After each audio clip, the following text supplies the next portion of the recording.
words can create heaven and hell on this earth.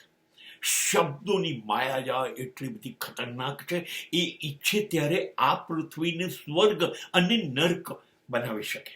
તમને ખબર છે, શબ્દો આપણી પાસે આવ્યા, ભાષા આવી, એટલા માટે આપણે જાનવરોથી સરસ થઈ ગયા.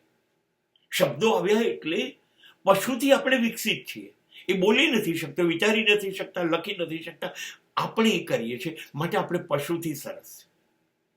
અને જ્યારે શબ્દો આપણી પાસે બહુ વધી ગયા અને એની પર નિયંત્રણ ના રહ્યું, આપણને ભાન નથી રહેતો એના ઉપયોગનું, અને એ શબ્દોનો દુરુપયોગ થવા માંડ્યો, ત્યારે આપણે માણસમાંથી રાક્ષસ બનવા માંડ્યા.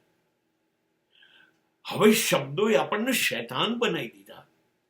હા, શક્યતા હતી કે આ શબ્દોની મદદથી આપણે શૈતાનને જન્મ જ ન આપત, આપણે સ્વર્ગ જ બનાવત, આપણે નર્ક બનાવત જ નહીં.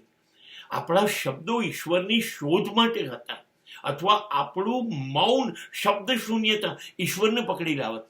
આપણા શબ્દોએ આપણને શૈતાન બનાવી દીધા, કેમ કે આપણને શબ્દોનો ઉપયોગ અને દુરુપયોગ વચ્ચેની રેખા ખબર જ ના પડી.